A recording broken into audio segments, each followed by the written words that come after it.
sore rekan-rekan. Perkenalkan, nama saya Freddy Syahid.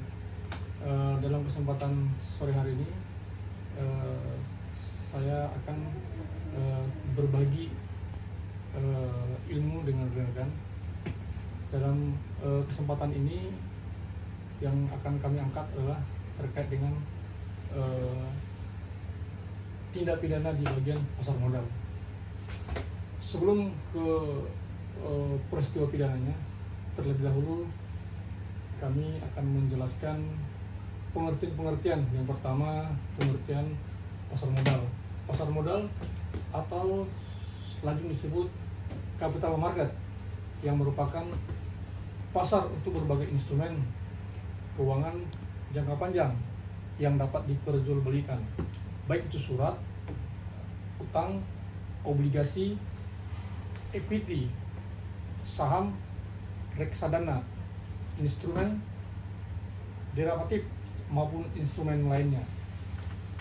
Undang-Undang Pasar Modal Nomor 8 Tahun 1995 tentang pasar modal mendefinisikan pasar modal sebagai suatu kegiatan yang bersangkutan dengan penawaran umum dan perdagangan efek. Perusahaan publik yang berkaitan dengan efek yang diterbitkannya serta lembaga dan profesi yang berkaitan dengan efek. Pasar modal merupakan sarana pendanaan bagi perusahaan atau institusi lain, dalam hal ini misalnya pemerintah, dan sebagai sarana bagi kegiatan berinvestasi.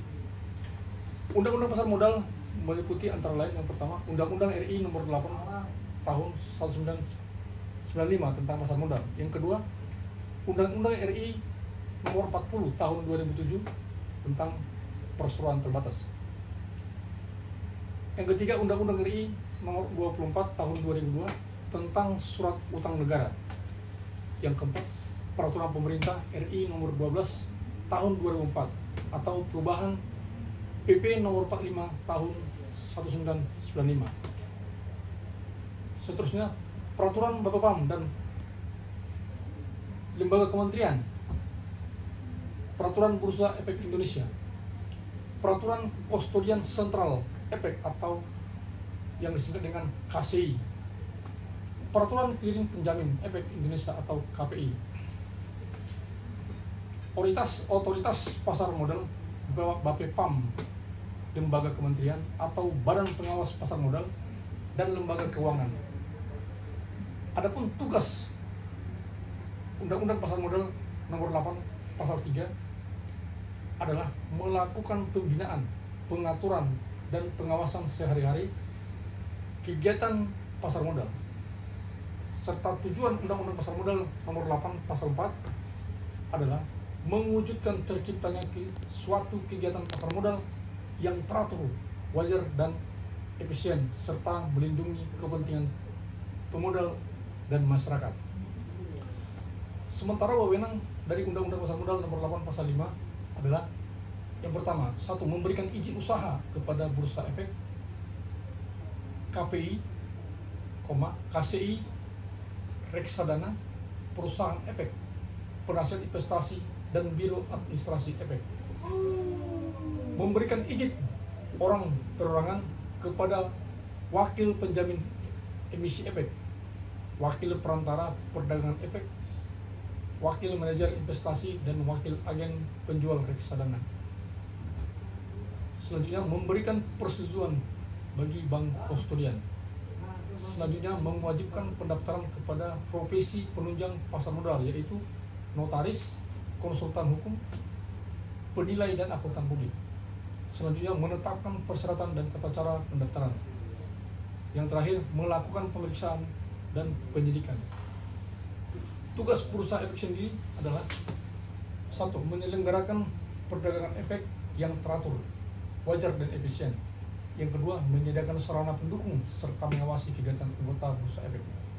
Yang ketiga, menyusun rencana anggaran tahunan dan penggunaan laba bursa efek dan melaporkannya kepada beberapa lembaga kementerian. Dan yang keempat, Bursa Efek Indonesia fokus pada perdagangan saham dan obligasi. Sementara adapun tugas KPI adalah satu, melaksanakan clearing dan penjamin transaksi bursa yang teratur, wajar dan efisien, menjamin penyerahan secara fisik baik saham maupun uang. Sementara tugas dari KCI adalah yang pertama, menyediakan jasa kustodian serta penyelesaian transaksi yang teratur, wajar dan efisien, mengamankan pemindahantanganan efek, dan yang ketiga adalah menyelesaikan atau statement pelaku pasar modal, emiten dan perusahaan publik. Emiten adalah pihak atau perusahaan yang menawarkan efeknya kepada masyarakat investor garing pemodal melalui penawaran umum. Perusahaan publik adalah emiten atau perseorangan yang sahamnya telah dimiliki sekurang-kurangnya 300 pemegang saham dan memiliki modal di setor sekurang-kurangnya 3 miliar rupiah, atau suatu jumlah pemegang saham dan modal di setor yang ditetapkan dengan peraturan pemerintah. Pemodal di pasar modal, perorangan institusi domestik dan asing, perusahaan efek, perantara perdagangan efek atau broker dealer, penjamin emisi efek atau underwriter, dan manajer investasi, investment manager, penasihat investasi. Kewajiban perantara perdagangan efek adalah yang pertama, mendahulukan kepentingan nasabah sebelum melakukan transaksi untuk kepentingan sendiri. Dalam memberikan rekomendasi kepada nasabah untuk membeli atau menjual efek, wajib memperlihatkan keadaan keuangan dan maksud serta tujuan investasi dari nasabah, membubuhi jam, hari, dan tanggal atas semua pesanan nasabah pada formulir pemesanan. Selanjutnya, memberikan konfirmasi kepada nasabah sebelum berakhirnya hari bursa setelah dilakukan transaksi. Selanjutnya, menerbitkan tanda terima setelah menerima efek atau uang dari nasabah, menyelesaikan amanat jual beli dari pemberi amanat, menyediakan dana dan informasi bagi kepentingan para pemodal, membantu mengelola dana bagi kepentingan para pemodal, dan yang terakhir, memberikan sarana kepada para pemodal. Manajer investasi, pihak yang kegiatan usahanya mengelola portofolio efek untuk para nasabah atau mengelola portofolio investasi kolektif untuk sekelompok nasabah, kecuali perusahaan asuransi, dana pensiun, dana bank yang melakukan sendiri kegiatan usahanya berdasarkan perundang-undangan. Adapun tugas dari manajer investasi, yang pertama adalah mengadakan riset, yang kedua menganalisa kelayakan investasi, yang ketiga mengelola dana portofolio. Lembaga penunjang pasar modal, yang pertama adalah Biro Administrasi Efek, yang kedua kustodian, yang ketiga wali amanat, dan yang keempat pemeringkat efek.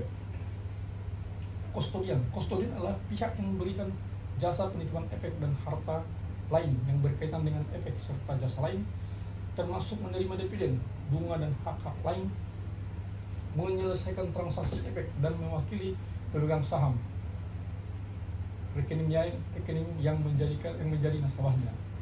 Jasa yang diberikan kustodian antara lain, yang pertama, menyediakan tempat yang aman bagi surat-surat berharga, mencatat dan membukukan semua penitipan lain secara cermat atau jasa administrasi, mengamankan semua penerimaan dan penyerahan efek untuk kepentingan pihak yang diwakilinya, mengamankan pemindahantanganan efek, menagih dividen saham, bunga, obligasi, dan hak-hak lain yang berkaitan dengan surat berharga yang dititipkan, yang dapat menyelenggarakan kegiatan usaha sebagai kustodian atau lembaga penyimpanan dan penyelesaian LPP, perusahaan efek atau bank umum yang telah mendapat persetujuan dari Bapepam. Efek adalah surat berharga, yaitu surat pengakuan utang, surat berharga komersil, saham, obligasi, tanda bukti utang, unit penyertaan, kontra investasi kolektif, kontra yang berjangka atas efek, dan setiap derivatif dari efek. Efek-efek di pasar modal antara lain: 1. Saham, 2. Obligasi, 3. derivatif, 4.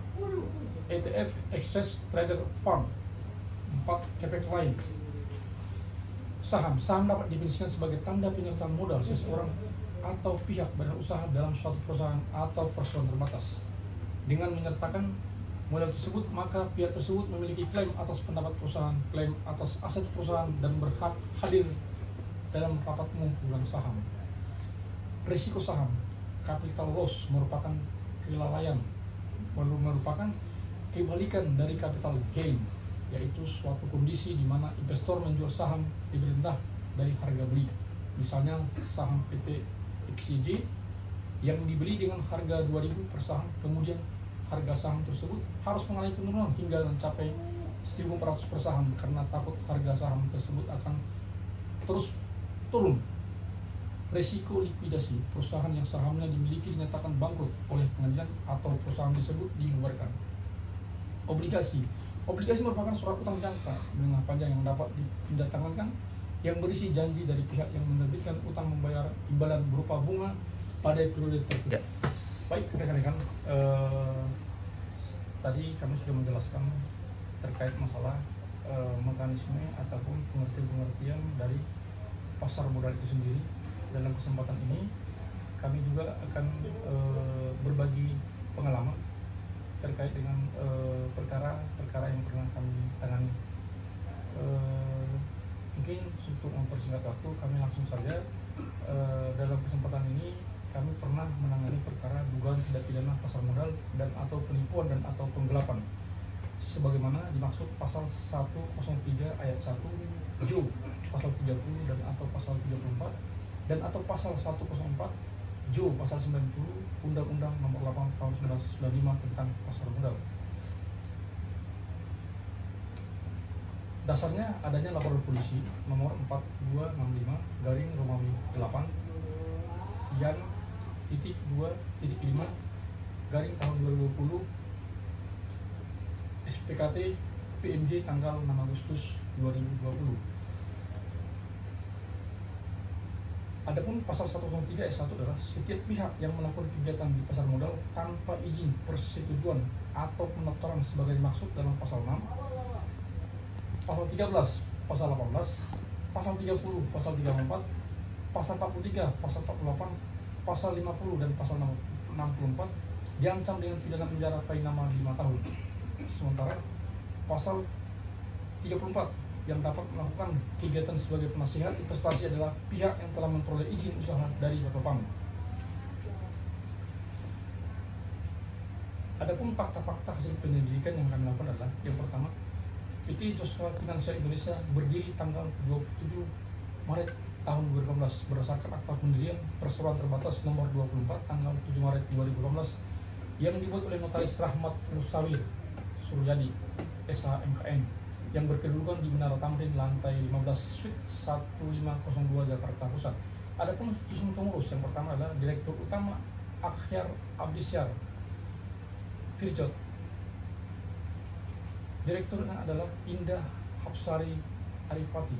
Komisaris utama adalah Farah Dani Novita. Komisaris 1 Marlina. Pemegang saham Akar Abbas Piso sebanyak 2.820 lembar saham, Marlina sebanyak 30 lembar. PT Joshua Financial Indonesia bergerak di bidang perdagangan, menjalankan usaha bidang jasa dan konsultasi, menjalankan usaha dalam bidang pencetakan dan bidang investasi pada umumnya. Jenis produk yang ditawarkan PT Joshua Financial Indonesia adalah konsultasi yang terdiri dari 1. Fast maupun service adalah jasa konsultasi yang diberikan kepada klien secara singkat atau dihitung per jam, yaitu klien datang ke kantor untuk melakukan konsultasi mengenai bidang keuangan serta umum, kemudian oleh tim episode diberikan penjelasan. Konsultasi komprehensif adalah produk konsultasi yang diberikan kepada klien secara lengkap. Apabila memilih produk ini, maka klien akan dibuatkan surat kontrak perjanjian pemberian jasa perencanaan keuangan. Adapun isi konsultasi dari produk fast moving service dan konsultasi komprehensif adalah sebagai berikut. 1. Alokasi aset, memberi saran pendapat risiko likuidasi ajasi. 2. Manajemen arus kas, memberikan saran pendapat terkait arus kas. Ketiga, dana darurat, menyarankan minimal uang tunai di bank tabungan. Yang keempat, manajemen risiko asuransi, mereview produk asuransi dan saran produk asuransi. Bahwa PT Joska Finansial Indonesia, PT Mahesa Strategi Indonesia, dan PT Amarta Investasi Indonesia tidak memiliki izin sebagai penasihat investasi dan atau sebagai manajer investasi dan atau sebagai agen perantara perdagangan efek dari OJK sebagaimana diatur dalam Undang-Undang Nomor 8 Tahun 1995 tentang Pasar Modal. Saudara Akar Abiar P. Jona menggunakan rekening efek saudari Diah Amina Aprianti dengan nomor rekening efek SID IDD 1803826736611 di PT Universal Broker Sekuritas Indonesia, rekening RDN di Bank CMB Niaga dengan nomor rekening 705434089200 atas nama Diah Amini. Maksud dan tujuan pembukaan rekening tersebut adalah untuk melakukan pembelian saham PT Sentra Mitra Informasi Tbk kode saham LAK oleh saudara Akbar Abisa Pijona. Fakta-fakta hasil penyidikan bahwa PT Mahesa Strategis Indonesia berdasarkan akta penyidikan perseroan terbatas nomor 24 tanggal 7 Maret 2012 yang dibuat oleh Notaris Rahmat Musawari Rashid MKN bahwa PT Mahesa Strategis Indonesia melakukan transaksi atas akun rekening efek klien PT Joska Indonesia tanpa ada instruksi atau persetujuan dari klien. Bahwa PT Mahesa Strategis Indonesia melakukan transaksi atau rekening efek PT Joska Indonesia tanpa ada instruksi atau perintah dari PT Mahesa Strategis Indonesia. Bahwa proses transaksi jual beli saham atas akun rekening efek klien PT Amarta Janus Indonesia menggunakan akun Sales PT Philips Sekuritas dengan cara sebagai berikut. Membuka aplikasi RTS dengan alamat https://RTS Forms Co ID dengan memasukkan nomor akun dan password.